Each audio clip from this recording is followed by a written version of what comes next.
오늘 말씀의 제목은 하나님의 계획입니다. 계획. 저희가 보통 새해가 되면 새해 계획을 세우죠. 올해부터는 이렇게 해야 되겠다. 말씀을 읽어야 되겠다.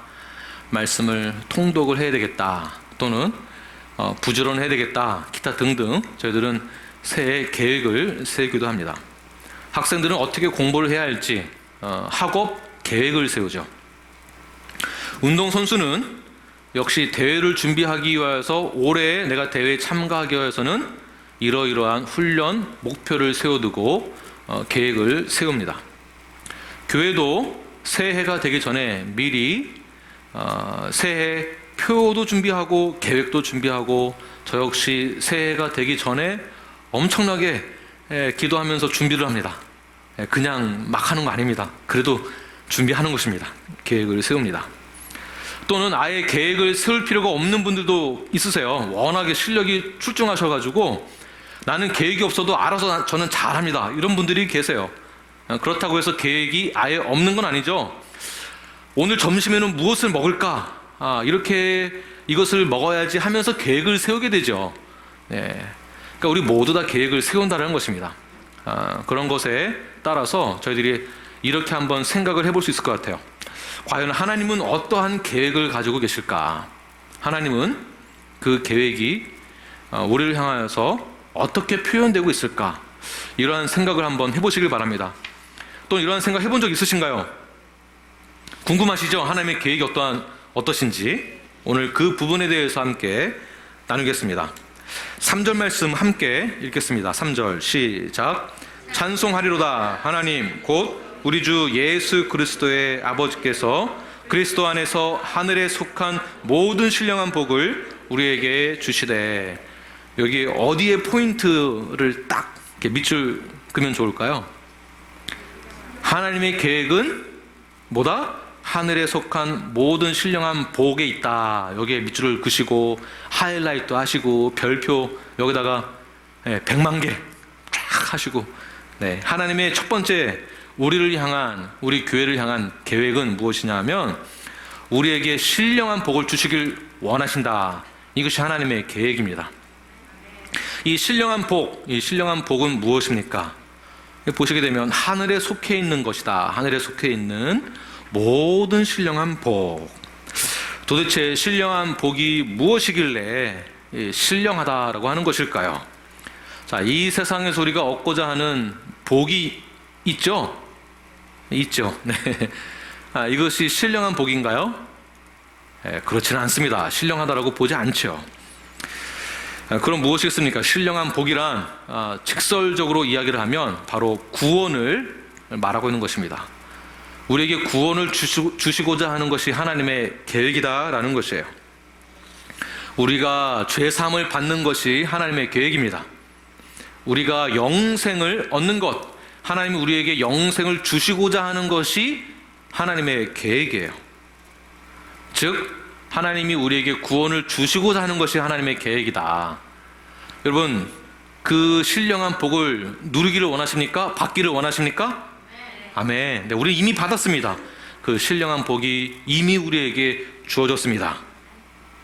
그런데 이런 분들이 계세요. 나는 구원?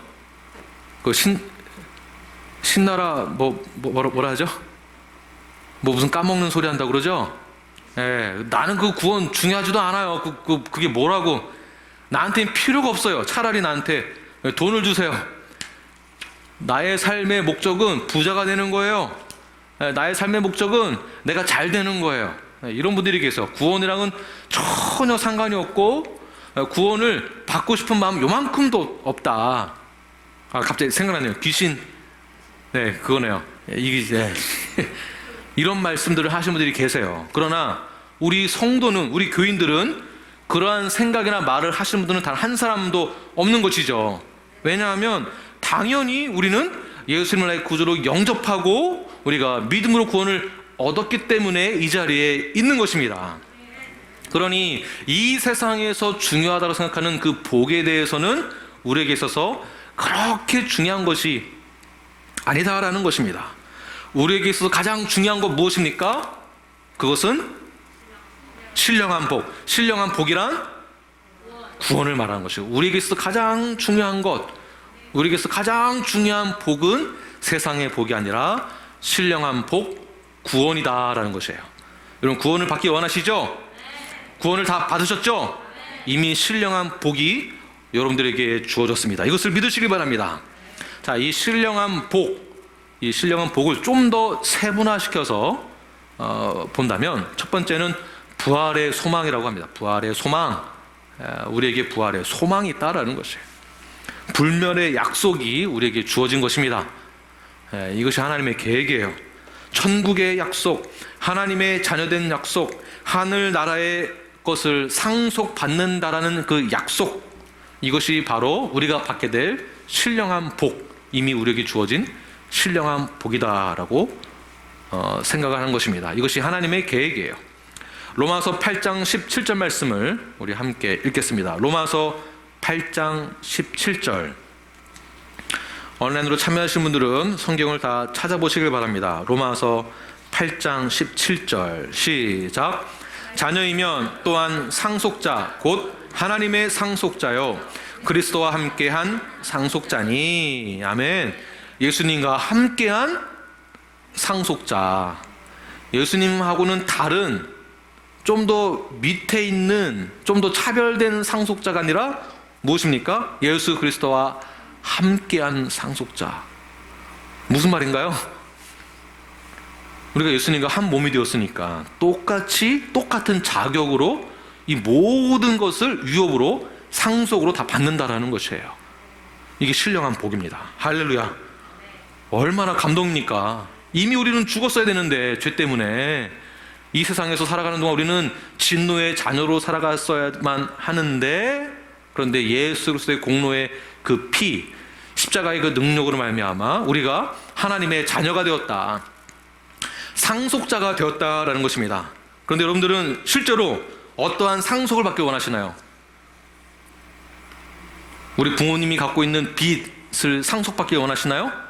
아니죠. 우리 부모님이 나에게 물려줄 재산을 상속받기 원하시나요? 네 라고 또 하시네요. 네. 뭐 그럴 수 있습니다. 그러나 근본적으로는 우리가 가져야 될 자세는 하늘의 상속이 우리에게 주어진다. 마치 부모님이 우리에게 재산을 상속해 주는 것처럼 이렇게 믿어야 한다는 것입니다. 얼마나 감동이에요. 우리가 그러한 자격이 주어졌다라는 것입니다. 다시 한번 오늘 본문 3절 후반절을 보세요. 하늘에 속한 모든 신령한 복을 우리에게 주시되. 자, 우리에게 주시는데 어디에서요? 하늘에 속한 복, 그것을 우리에게 준다라는 거예요.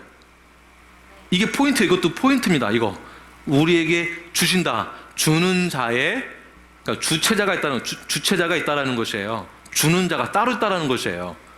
주는 자만. 다시 말해서 우리는 누군가가 주어야만 받을 수 있다라는 것입니다. 내가 보채거나 내가 투정해서, 내가 투쟁을 해서, 또는 내가 뭔가를 잘해서 얻어낼 수 있는 것이 아니라 오직 하늘에 속한 신령한 복은 하나님의 자녀된 우리들에게 하늘에서부터 우리에게만 준다라는 것이에요. 하늘에서 주신다. 땅에서 받는 것이 아니라 하늘에서 주신다. 굉장합니다. 땅에서는 뭔가 우리가 일을 해서 얻어낼 수 있는 것이 있습니다. 그러나 하늘의 것은 주어야만 받는 것이에요. 이것이 바로 신령한 복입니다. 이것은 하나님의 주권, 하나님의 그 주체자이신 그 하나님이 복을 줄지 말지를 결정을 해서 주신다라는 것이에요. 내가 원하면 받거나 이런 것이 아니다라는 것입니다. 받을 만한 자격이 없는데도 불구하고 하나님이 우리에게 일방적으로 주신다라는 것입니다. 이것을 다른 말로, 이 원어의 뜻으로는 하나님이 우리에게 은총을 베풀어 주신다라는 표현을 씁니다. 은총을 베풀어 주신다. 저와 여러분은 모두 다 하나님의 은총을 받은 하나님의 자녀입니다. 네, 이것을 신령한 복이라고 하고요. 이러한 복은 세상에 있는 복이 아닙니다. 어디에 속해 있는 복입니까? 하늘에 속해 있는 신령한 복, 하늘의 복.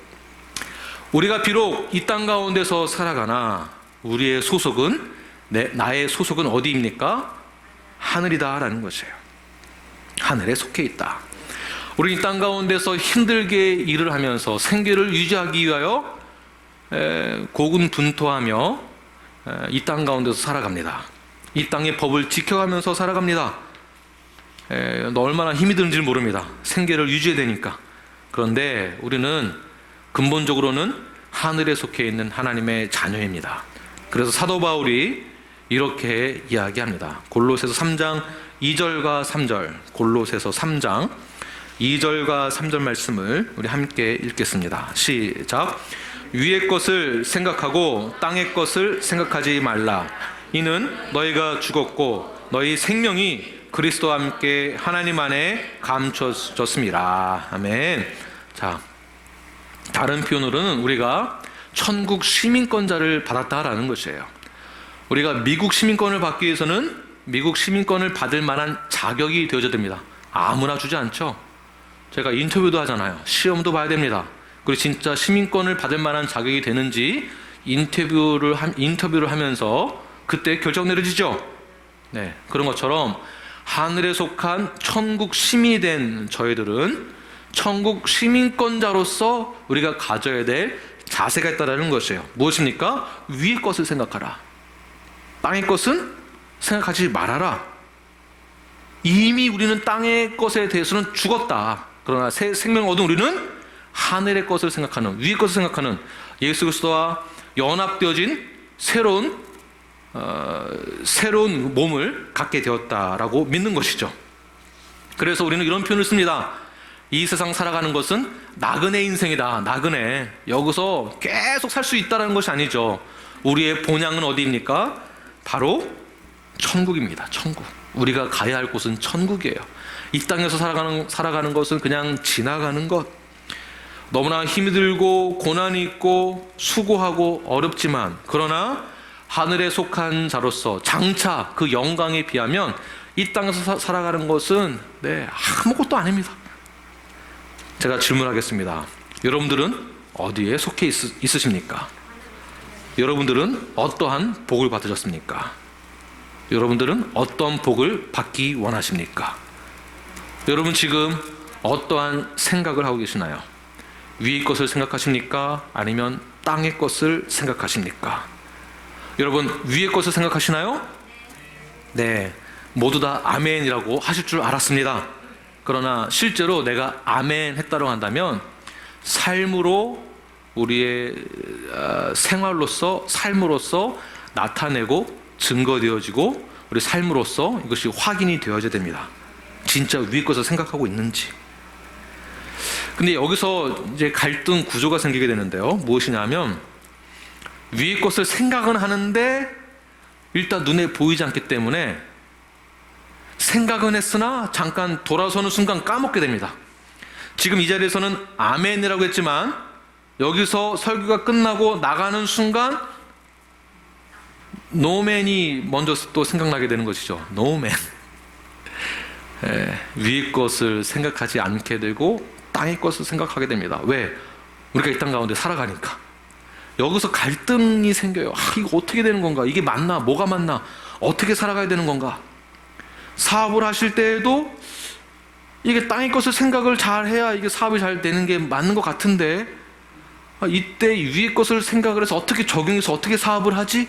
굉장히 갈등이 됩니다. 근데 이것을 성경적으로 훈련이 안 돼 있고 성경을 잘 모르면은요, 자기가 원하는 대로 자기 멋대로 성경을 해석해서 사업하는데 적용을 시키고, 그리고 합리화를 시키죠. 이렇게 하는 것은 그래도 문제가 없을 거야. 이 정도 사기치는 거는, 이 정도는 하나님도 괜찮게 생각하실 거야. 이런 식으로 합리화시킨다는 것입니다. 이러다 보니까 많은 갈등이 생기죠.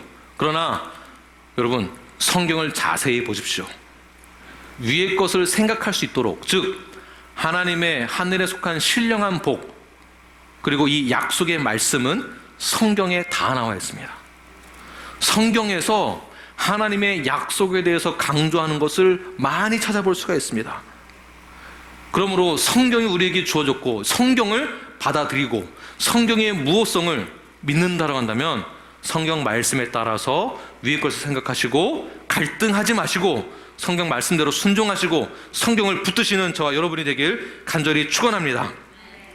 성경에서 하나님이 우리를 얼마나 사랑하시는지, 성경에서 하나님이 우리를 향한 크나큰 계획과 우리를 향한 그 마음이 얼마나 크신지, 얼마나 넓으신지 이것을 강조하는 성경 구절들이 굉장히 많이 있습니다.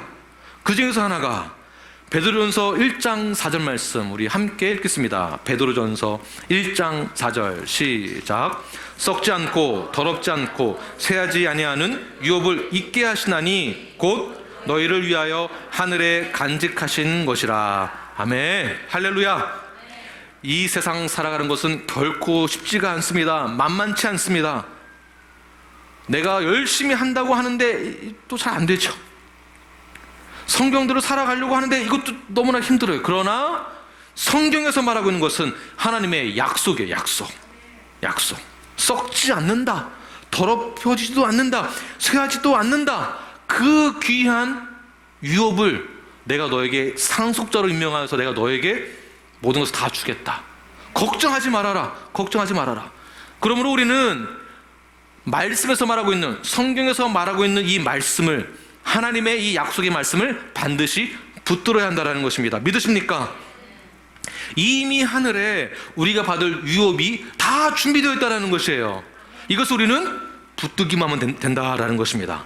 썩지도 아니하고 쇠하지도 아니하는 것.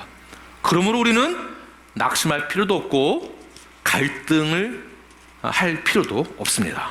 비록 눈앞에 보이지는 않지만, 비록 지금 당장 내 눈으로 확인할 수는 없지만, 그러나 소망을 가지시길 바랍니다.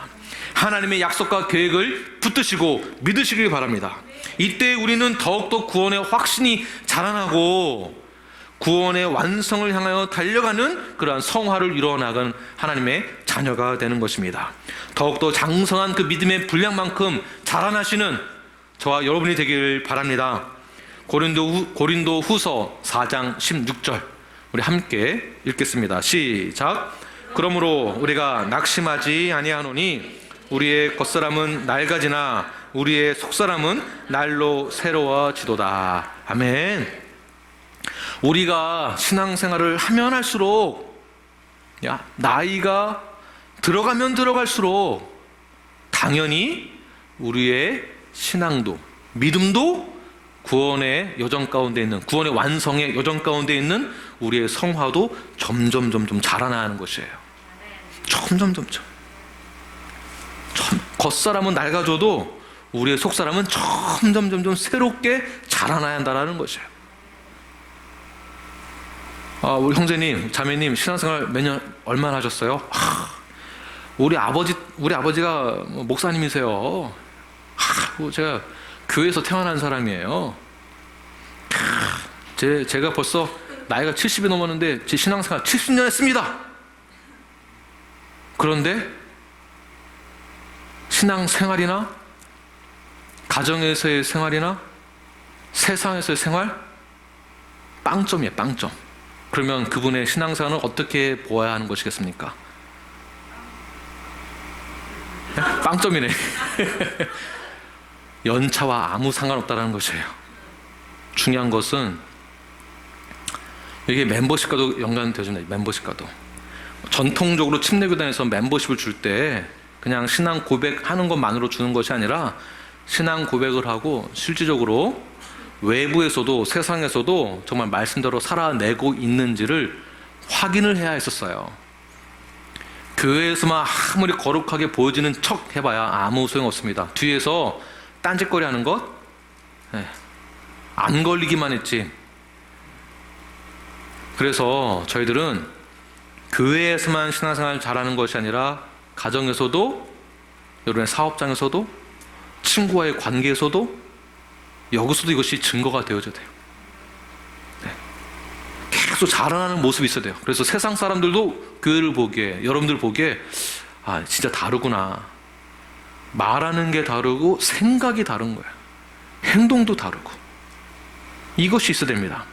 이어서 우리 말씀 함께 다시 한번 읽겠습니다. 18절 말씀, 고린도후서 4장 18절 시작. 우리가 주목하는 것은 보이는 것이 아니요 보이지 않는 것이니 보이는 것은 잠깐이요 보이지 않는 것은 영원함이라. 아멘. 보이지 않는 신령한 복이다 보니까 우리가 많이 넘어지기도 합니다. 그러나 확신을 가지십시오. 우리는 자라나야 됩니다. 말씀을 붙들어야 됩니다. 우리는 위의 것을 바라보고 위의 것을 생각하는 영적인 사람들입니다. 영원한 것을 소유한 하나님의 천국 백성이고 하나님의 아들입니다. 이것을 소유하였습니다. 우리가 이것을 얻게 되었습니다. 우리가 받았습니다. 하나님께 찬양과 영광을 돌리며 나아가시는 저와 여러분이 되길 간절히 축원합니다. 이것이 하나님의 계획이다라는 것이에요. 두 번째, 하나님이 우리를 향한, 우리 교회를 향한 계획은 무엇이냐 하면 창세전부터 우리를 택하셨다라는 것이 하나님의 계획입니다. 우리 본문 4절 말씀을 함께 읽겠습니다. 본문 4절 시작. 곧 창세전에 그리스도 안에서 우리를 택하사 우리로 사랑 안에서 그 앞에 거룩하고 흠이 없게 하시려고. 아멘. 자, 이미 우리는 하나님의 계획 가운데 있었다라는 것이에요. 이미 우리가 택함을 받았다라고 합니다. 이것을 신학 용어로 예정교리라고 합니다. 예정교리. 예정교리를 반대하는 교단들도 있고 반대하는 신학들이 여러 가지가 있습니다. 그러나 우리는 이 예정교리를 올바르게 잘 믿어야 됩니다. 이미 하나님이 우리를 택하셨다, 선택하셨다. 미리 우리가 예수님을 믿을 것에 대해서, 하나님의 자녀가 될 것에 대해서 미리 아시고 우리를 선택했다라는 뜻입니다. 그런데 이것을 우리가 좀 더 잘 이해할 필요가 있습니다. 우리가 미리 선택을 받았다는 것을 어떻게 알 수 있는가? 여러분, 어떻게 알 수 있을까요? 내가 미리 선택을 받았다는 것을 어떻게 알 수 있을까요? 지난주에 함께 나누었던 하나님의 뜻, 이것과 좀 연결을, 오늘 본문 말씀 전이니까 함께 연결을 시켜서 한번 말씀을 드리도록 해보겠습니다. 지난주에 하나님의 뜻에 대해서 함께 나눴습니다. 나의 뜻이 아니라 하나님의 뜻이다. 하나님의 뜻을 인정을 하고 하나님의 뜻을 믿고 하나님의 뜻에 순종한다라는 것은 하나님의 주권을 인정하는 것이다 라고 배웠습니다. 함께 나누었습니다. 자, 하나님의 주권을 인정하다 보면 마지막 도달하는 것은 하나님이 이미 우리를 구원시키기 위해서 미리 택하셨구나, 창세전에 우리를 미리 택하셨구나 라고 생각을 할 수 있게 됩니다. 제가 예를 들어드리도록 하겠습니다. 우리는 십자가 사건을 믿었고 예수님의 죽음과 부활을 믿은 하나님의 자녀들, 우리 뉴라이프 성도들입니다. 맞습니까? 네, 그리고 우리는 복음을 전할 때 예수님의 죽으심과 부활에 대해서 증거하고 그렇게 전합니다. 그리고 그 예수님을 믿으라고 합니다. 믿어야만 우리가 구원을 받을 수 있다, 모든 죄사함을 받을 수 있다라고 그렇게 전합니다. 맞죠? 네. 이것이 진짜로 믿어지시나요? 네, 당연히 아멘이라고 하시죠. 그러니까 저희들이 이렇게 한 자리에 모여서 예배를 드릴 수 있는 것입니다. 하나의 공동체를 이루었다라고 합니다. 그런데 이 사실이 끝까지 믿어지지 않는 분들이 있으세요. 믿어지지가 않는 거예요. 복음을 전하고 성경 공부도 오랫동안 하고 몇 년을 가르쳐서 말을 해도 이해가 안 되고 믿겨지지도 않고 들리지도 않고, 그러다 보니까 이 복음을, 십자가를, 예수님을 거부하게 됩니다. 자, 그렇다면 우리는 이러한 분들에게 어떻게 말을 해야 될까요? 아니 말이야, 하나님의 말씀인데 하나님의 주권을 안 믿어? 하나님의 주권을 거부하지 마세요 라고 하면서 압력을 가하거나 강압적으로 믿으라고 한다면, 또는 만약 믿지 않으면 하나님은 가만두지 않을 거야, 심판이 있을 거야, 이런 식으로 한다면 이것은 강압에 의해서 양심에서 벗어나 어쩔 수 없이 신앙생활을 할 수밖에 없게 되는 상황에 이르게 되는 것이죠. 이것을 예전에는 국가교회라고 했습니다. 국가교회. 국가에서 태어날 때부터 이미 장로교로, 또는 루터교로 또는 캐톨릭으로 태어날 때부터 그렇게 내 자유와 의지와 상관없이 그렇게 선택받았다라고 믿고 가는 것이죠. 이것은 잘못된 것입니다. 하나님의 말씀을 거부하는 자들은 그들이 스스로 안 믿는 것이 아니라 예정교리에 의해서 말을 한다면 하나님이 미리 아셨다라는 것이에요. 이 사람이 믿을지 안 믿을지를. 그래서 유기시켰다라고 보는 것입니다. 다시 말해서 하나님이 선택하지 않았다, 안 믿는 사람들은 못 믿는 것이죠. 이것을 예정교리라고 합니다.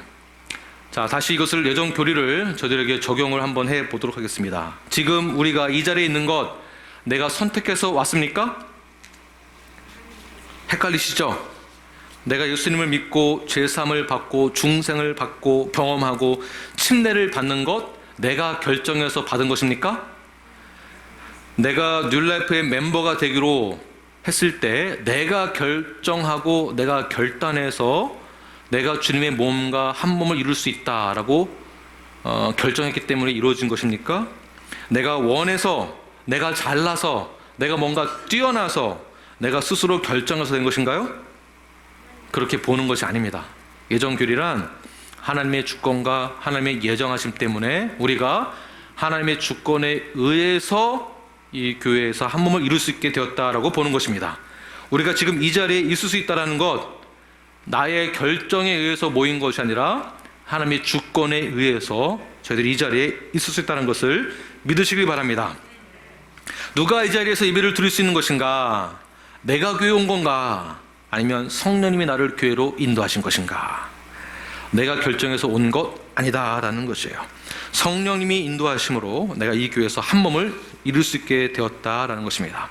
사도행전 2장에서 말하고 있는 것 이것이 있습니다.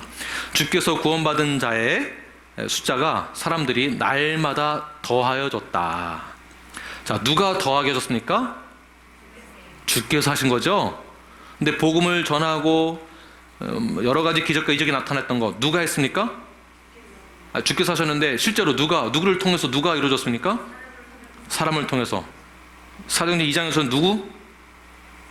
베드로와 요한을 통해서 복음이 증거되어지고 안전뱅이가 일어서고 기적과 이적이 나타나고 베드로가 다 내가 잘나서 된 줄 알아. 나 때문에 구원받은 줄 알아. 이게 아니라 누구 때문에? 주께서 구원받은 자 사람들의 숫자가 날마다 더해졌다. 누가 하는 겁니까? 주께서 한다라는 것이에요. 뉴라이프에 여러분들이 교회에서 한 몸을 이루게 되었습니다. 누가 이루게 해주신 것입니까? 주님께서 하신 거예요. 십자가의 그 구원 사건, 대속의 사건, 이것이 믿겨진다? 내 상식으로는, 이성으로는 믿겨지지가 않아요. 그래서 합리주의 그 철학이 이제 대세였을 때 그 시대적으로는요, 합리적으로 보면은 이게 믿겨지지가 않는 거예요. 이성적으로도 말이 안 되거든요. 그래서 다른 식으로 믿었습니다. 그러나 우리는 내가 믿으려고 하면 안 믿겨지지만 성령님이 나와 함께 하심으로 믿겨지게 되는 것이거든요. 그래서 믿는 것이지 사람의 이성으로 이것이 어떻게 믿겨지겠습니까? 자, 내가 선택해서 멤버가 됐습니까? 내가 선택을 해서 여기 교회 한 몸이 되었습니까? 아니죠. 성령의 인도하심과 하나님의 주권에 의해서 이 교회에서 한 몸으로 이루어지게 된 것입니다. 내가 뉴라이프를 선택을 해서 교회에 온 것 같지만 사실은 하나님의 주권에 의해서 하나님의 뜻으로 말미암아 이 교회에서 한 몸을 이룬 것이에요. 그런데 내 마음대로 교회를 그만두고 떠난다. 이게 아닌 거예요. 이게 아닌 거예요. 교회가 수도 없이 많은데 수도 없이 그 많은 교회에서 하나님이 특별히 나 같은 죄인을 선택하여 주셔서 나를 예수님 하나님의 자녀로 만들어 주시고 나를 이 지역 교회인 뉴라이프 교회 하나의 멤버로 교회에서 한 공동체로 한 몸을 이루게 해주신 것 하나님의 뜻 가운데 이루어졌다라고 저희들은 그렇게 믿어야 한다라는 것이죠. 하나님은 내가 지금 이 교회에서 이 자리에서 예배의 자리에서 한 몸을 이루어 하나님께 영광을 돌리기를 원하시는 것이 하나님의 계획이다라는 것입니다. 이것이 하나님이 나에게 향한, 우리 교회에게 향한 하나님의 계획이에요. 그래서 주님이 나를 부르신 거예요. 이 교회 한 몸이 되게 하기 위해서. 주님이 나를 부르셔서 눌라프 교회 한 몸을 이루게 하시고 하나의 공동체를 이루고, 그래서 하나님께 영광을 돌리는 것. 또 다른 것으로 한번 적용을 해보겠습니다. 제가 원고에는 없지만 김원경 대리님 잘 통역을 해주실 거라 믿습니다. 제가 담임 목사가 될 때 여러분들이 투표를 하셔가지고 나는 찬성을 한다, 반대한다, 기타 등등 투표권을 가지고 투표를 하셔서 제가 99% 이상 제가 여러분들의 찬성에 의해서 제가 담임 목사가 됐습니다. 그러면은 교회 차원에서는 교회 회중인 여러분들이 저를 하이어하게 된 것이죠. 맞죠? 그러면은 여러분들이 이렇게 생각할 수 있을 것입니다. 내가 투표해서 내가 뽑은 거니까 김 목사 잘 하나 안 하나 지켜봐야지. 잘 안 하면은 내가 잘라버려야지. 이렇게 생각하는 것이 맞을까요? 아니면은 내가 투표해서 결정했지만 하나님이 우리 교회에 김한국 목사를 담임 목사로 불러주신 것에 대해서 감사함으로 받는 것이 맞는 것인가요? 아니면은 두고 보자 이렇게 보는 것이 맞는 것인가요? 감사함으로 받는 것이죠. 왜? 하나님의 뜻이고 주권이고 하나님의 예정 때문에 그런 것입니다. 저 역시 한국에서 태어나서 이렇게 해서 우리 사랑하는 와이프를 만나서 결혼하고 아이도 낳고 이렇게 있다가 뉴욕에 있다가 이곳에 왔습니다. 운도 나쁘지 내가 어떻게 여기까지 오게 됐나? 이런 된장 잘못 걸렸네. 어쩔 수 없이 갈 데도 없고 그냥 여기서 그냥 버티기나 잘해봐야지. 이렇게 버틴다는 식으로 어떻게 했었는지 내가 한번 개벼보자 라는 식으로 여기 이렇게 있는다고 한다면 이게 온전한 목사인가요? 자, 무엇이 중요하겠습니까? 하나님의 뜻, 하나님의 주권, 하나님의 섭리, 하나님의 예정을 믿기 때문에 제가 하나님이 나를 여기로 보내셨구나 라고 믿는 것이죠. 저도 감사하는 것이죠. 하나님이 나를 이곳에 보내셔서 우리 성도들과 함께 한 몸을 이루게 해주시고 하나님 감사합니다 라고 믿는 것이죠. 운도 지지도 나빠갖고 내가 하필이면 여기에 걸려가지고 나가지도 못하고 어디 가지도 못하고 내 인생 허송세월 30대 그냥 보내버렸네, 이렇게 생각하면은요 제가 하나님 주권을 안 믿는 거죠. 또 한 가지 더 예를 들겠습니다. 이제 다음 주면 조준우 목사님 오시게 됐는데, 조준우 목사님이 저희 교회 서류를 우리 사역자로서 서류를 저희 교회에 넣고 저희들이 심사를 하고 그리고 확인도 하고 질문도 많이 하고, 그래서 저희들이 이제 하유하기로 결정했습니다. 조 목사 한번 두고 보자. 내가 하유했으니까 내 말 듣나 안 듣나 한번 보자. 내 말 잘 들으면 내가 계속 데리고 가고, 내 말 좀 안 듣고 좀 삐딱거리면 내가 잘라버려야지 라고 한다면 이건 제정신이 아닌 거죠. 조 목사님이 저희 교회 한 몸을 이루게 하신 것도 우리가 감사함으로 받는 것이 우리들의 자세예요. 여러분들도 조 목사님이 오시는 것에 대해서 감사함으로 받는 것이에요. 그렇다고 해서 죄를 짓는다고 해서 넘어가 주자 이런 것은 아니죠. 아닙니다. 7위도 있습니다. 7위도. 반대로 여러분들도 똑같습니다. 우리 한 몸을 이룬 공동체도 똑같습니다. 성도와 성도 사이에서도 어떻게 하다가 이런 성도를 내가 만났나가 아니라 하나님이 이러한 성도를 나와 한 몸을 이루게 하셨구나 라고 믿는 것이에요. 이 사람도 구원받은 자예요. 그래서 하나님이 우리 교회로 한 몸을 이루게 해주신 것이에요. 그러한 뜻에서 옆 사람 한번 보세요. 옆 사람도 보시고 뒷사람도 한번 보시고 저도 한번 보시고. 네, 수자매님 뒤도 한번 좀 보세요. 저만 보지 마시고 빨리 뒤 보세요. 힘드시지만 이렇게 우리 모두가 한 몸을 이루었다라는 것입니다. 자, 하나님이 주신 것입니다. 하나님이 허락하신 것입니다. 이것을 그대로 받아들이는 거예요. 이것이 하나님의 계획을 그대로 믿는다라는 것입니다. 자, 본문 4절과 5절 말씀을 함께 읽겠습니다. 본문 4절 5절 시작. 곧 창세전에 그리스도 안에서 우리를 택하사 우리로 사랑 안에서 그 앞에 거룩하고 흠이 없게 하시려고 그 기쁘신 뜻대로 우리를 예정하사 예수 그리스도로 말미암아 자기의 아들들이 되게 하셨으니. 아멘. 자, 예정론이란 믿는 자에게 주시는 구원에 대한 확증이에요. 그러니까 오히려 이제 하이퍼 칼비니즘 주의자들이 믿는 예정 교리는요, 하이퍼 칼비니즘 주의자들은 어차피 이 사람이 믿지 안 믿을지는 하나님이 이미 선택했는지 안 했는지, 우리가 복음을 전하든지 안 하든지 상관없이 이미 선택된 건데 우리가 복음 전해봐야 무슨 소용이 있냐, 하나님이 이미 선택했을 텐데, 이렇게 믿으면은요 복음을 전할 필요가 없는 거죠.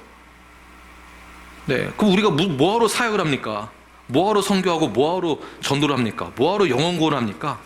그런데 이렇게 믿는 분들이 또 계세요. 그러나 저희들이 올바르게 믿어야 될 예정 교리는, 그럼에도 불구하고 우리가 복음을 전해야만, 그 복음을 들었을 때 그때 성령의 감동에 의해서 회개하고 예수를 믿게 되고 이런 역사가 일어나는 것이지, 복음을 전하지 않는데 어떻게 그들이 복음을 알 수 있겠습니까? 복음을 전해야만 한다는 것이에요. 또 다른 뜻으로는 이미 예정됐다? 그러면 선택받지 못한 사람들은 어떻게 되는 것인가? 아, 이건 불공평하다. 이거 너무 불의한 거 아니냐? 하나님은 불공평하시네. 하나님은 불의하네 라고 생각해서는 안 됩니다. 왜냐하면 예정론 때문에 우리가 이미 예수를 믿는다고 한다면 구원받은 것이 더 확실해질 수 있다는 구원의 확신이 있기 때문에 이 예정론이 오히려 우리에게 큰 도움이 되는 것입니다. 그 기쁘신 뜻, 진노의 자녀였던 저희들을 하나님이 그 기쁘신 뜻에 의해서, 예정론에 의하여서 이미 선택되어져서 거룩하고 흠이 없게 하신 것, 이것이 하나님의 계획이고 하나님의 뜻인 것을 믿으시길 바랍니다. 자, 로마서 8장 15절 보게 되면 양자의 영을 받았으니 우리가 하나님을 아빠, 아버지라고 부를 수 있게 되었다라고 말씀하고 있습니다. 이미 선택받은 자는 그렇게 거룩하고 흠이 없게 되어서 하나님을 아버지라고 부를 수 있게 되었다라는 것이에요. 자, 아버지라고 부른다.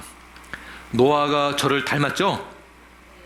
생긴 것, 걷는 것, 성격, 역시 내 아들 맞아요. 우리 수아도 그렇고요. 제 자녀가 맞습니다.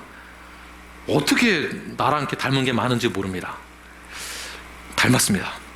자, 저희들은 우리의 아빠, 아버지가 누가 되십니까? 하나님이죠. 그럼 저희들은 하나님을 닮아야 되겠죠. 이게 얼마나 감사해요. 원래 우리는 진노의 자녀였는데, 그런데 우리가 이렇게 흠이 없게끔 하나님이 만들어 주신다라는 거예요. 겉모습뿐만이 아니고, 하나님의 형상대로 지음 받았지만 겉모습뿐만이 아니고 우리의 생각이나 마음이나 행동이나 모든 것까지도 하나님을 닮아가도록 하신다라는 것이에요. 우리의 속사람도 바뀐다라는 것이에요. 날로 새롭게 자라나게 된다라는 것입니다. 그런데 이것이 자라나는 게 없다, 변한 게 없다, 여전히 옛사람 가운데 속해 있다? 그러면 신앙 고백한 거 거짓말로 한 거죠. 거짓말이에요. 우리의 생각, 다른 말로 우리의 사고, 우리의 마음까지도 하나님을 닮아가는 것이 정상이에요. 정상.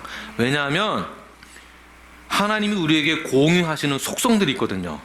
우리 제자훈련에서 배웠습니다. 하나님의 공유적 속성, 이것이 우리에게 주어졌어요. 하나님이 이렇게 나를 닮아라 라고 말씀하셨어요. 우리랑 공유하시는 속성이 있다는 것이에요. 얼마나 감사합니까? 하나님과 닮아질 수 있다는 것, 하나님의 자녀가 되었다는 것. 만약에 돈을 주고 살 수 있다고 한다면 여러분들이 전 재산을 팔아서더라도 돈을 주고 사고 싶으시죠? 네, 얼마나 대단한 이것을 꼭 사야죠. 그런데 이것이 우리에게 공짜로 주어졌다 하라는 것입니다. 6절 말씀 우리 함께 읽겠습니다. 6절 시작. 이는 그가 사랑하시는 자 안에서 우리에게 거저 주시는 바 그의 은혜의 영광을 찬송하게 하려는 것이라. 아멘. 할렐루야. 자, 거저 주신다. 이게 밑줄도 그시고 동그라미 치시고 옆에다가 프리. 얼마나 좋습니까? 여러분 공짜 좋아하시죠? 네, 얼마나 좋아요. 네. 누가 제일 크게 하셨어요? 아, 네. 근데 무엇을 공짜로 주신다라는 건가요? 은혜죠, 은혜. 은혜를 주신다. 네, 그것도 값없는 그 은혜. 오직 믿음으로 말미암아 의로워질 수 있다라는 것으로 우리에게 은혜를 베풀어 주신 것, 우리가 모든 죄 사함을 받은 것 다 공짜라는 거죠. 이 공짜를 어떻게 하면 받을 수 있는 것인가? 자, 공짜 좋아한다고 했으니까 공짜를 어떻게 하면 받을 수 있을까요? 목소리 제일 크게 대답하신 분 한번 말씀해 보시죠. 성경에 6절 말씀에 나와 있어요. 사랑하는 자 안에서의 동그라미, 안에서. 사랑하는 자 안에서. 여기서 말하는 사랑하는 자는 누구를 말하는 것일까요? 예수 그리스도. 하나님이 사랑하는 자 안에서, 하나님이 예수님을 통해서 내가 너에게 공짜로 주겠다라는 것이에요. 즉 예수는 믿는 자들에게. 그러니까 이게 예정교리가 맞죠. 믿는 자에게. 그러니까 믿는 자가 이미 선택되었다고 보는 것이에요. 복음을 받아들인 자가. 하나님은 가장 사랑하는 아들 예수 그리스도, 독생자 예수 그리스도를 십자가에서 버리면서까지, 왜냐하면 우리의 죄가 예수님에게 전가되었으니까 잠깐 하나님부터 버림받게 됐습니다. 그러면서까지 우리를 구원시키기 위하여서, 우리를 하나님의 자녀 삼기 위하여서 그의 독생자 예수 그리스도를 버리셨다라는 것이에요. 그래서 죽으셨잖아요. 그러나 그는 사망 권세 이기시고 어떻게 됐습니까? 부활하셨죠. 할렐루야. 그 부활의 주님을 우리가 어찌 찬양하지 않을 수 있겠습니까? 그분이 우리를 대신 죽으셨는데 그 부활의 소망을 가지시기 바랍니다. 이것이 하나님의 계획이에요. 이것을 우리가 공짜로, 값없는 그 은혜로 우리가 받았다라는 것입니다. 요한일서 4장 9절과 10절, 요한일서 4장 9절 10절 우리 함께 읽겠습니다. 시작. 하나님의 사랑이 우리에게 이렇게 나타난 바 되었으니 하나님이 자기의 독생자를 세상에 보내심은 그로 말미암아 우리를 살리려 하심이라. 10절 시작. 사랑은 여기 있으니 우리가 하나님을 사랑한 것이 아니요 하나님이 우리를 사랑하사 우리 죄를 속하기 위하여 화목제물로 그 아들을 보내셨음이라. 아멘. 하나님이 우리를 얼마나 사랑하시는지, 이것도 약속의 말씀이잖아요. 갈등하지 마세요. 이미 우리는 이 신령한 복이 우리 손에 주어졌습니다. 얼마나 하나님 우리를 사랑하시는지. 하나님 그 크신 계획은 우리를 살리시는 것, 우리를 하나님의 자녀 삼아 주시는 것. 그래서 약속의 말씀을 이렇게 주시는 거예요. 그러니 우리가 어찌 우리를 자녀 삼아 주신 하나님께 찬양과 영광을 돌리지 않을 수 있겠습니까? 6절 후반절 말씀 한번 보십시오. 우리에게 거저 주시는 바, 시작. 그의 은혜의 영광을 찬송하게 하려는 것이라. 아멘. 또 다른 하나님의 계획 무엇입니까? 우리를 통해서 하나님은 모든 그 은혜의 영광과 찬송을 받으시길 원한다는 것이죠. 이거 하나님의 계획이에요. 그런데 우리는 우리가 살아가는 인생 누구 때문에 살아간다고 합니까? 아이고 아들, 내가 너 때문에 내 사는 줄 너만 아니었어도 내가 나를 위해서 살 텐데 진짜 내가 너를 위해서 희생한다. 아이고. 또는 내가 잘 살아보겠다고, 내가 영광 받아보겠다고, 내 이름 한번 날려보겠다고, 내가 속해 있는 이 필드에서, 내 사업하는 이 필드에서 많은 사람들이 나를 알아볼 수 있도록, 내가 인정받을 수 있도록, 저 친구, 저 사장님, 대단하네, 이러한 소문 한번 날려보려고. 아니죠. 우리가 지음받은 그 목적은 무엇입니까? 하나님의 계획인데, 그 계획은 우리를 통해서 영광을 받기를 원하신다라는 거예요. 그러니 우리의 삶이 얼마나 중요하겠습니까? 그냥 예배 드리는 게 다가 아니라는 거지. 그래서요, 우리의 삶 자체가 중요한 거예요. 우리의 삶이 하나님께 영광이 되어져야 되니까. 시편에서도 많이 등장하는 그런 내용들이에요. 어떤 내용들이냐면, 모든 우주 만물들이 하나님이 창조하셨는데 창조되어진 이 모든 우주 만물들은 하나님께 영광을 돌리기 위하여서 각양각색의 열매들로 꽃들로 하나님께 가장 아름다운 모습을 통해서 영광을 돌린다라는 표현들을 많이 사용합니다. 왜냐하면 그렇게 지음 받았기 때문에. 그렇게. 그러면 우리는 어떻습니까? 우리는 어떠한 목적을 가지고 살아가야 되겠습니까?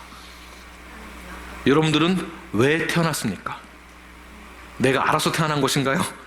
스스로 원해서 태어났나요? 그렇지 않습니다. 하나님의 섭리와 하나님의 주권과 하나님의 계획과 하나님의 예정하심이 여기 다 들어있는 것이에요. 우리의 삶의 목적은 나만 잘 살면 되지가 아니에요. 나만 잘 살면 되지가 아니에요. 그래서 사람을 이용한다거나 교회를 이용한다거나 나 잘 살려고, 이건 처음부터 거짓된 신앙 고백입니다. 그렇게 살았다라는 것은. 이사야서 43장 21절, 이사야서 43장 21절 말씀 함께 읽겠습니다. 시작.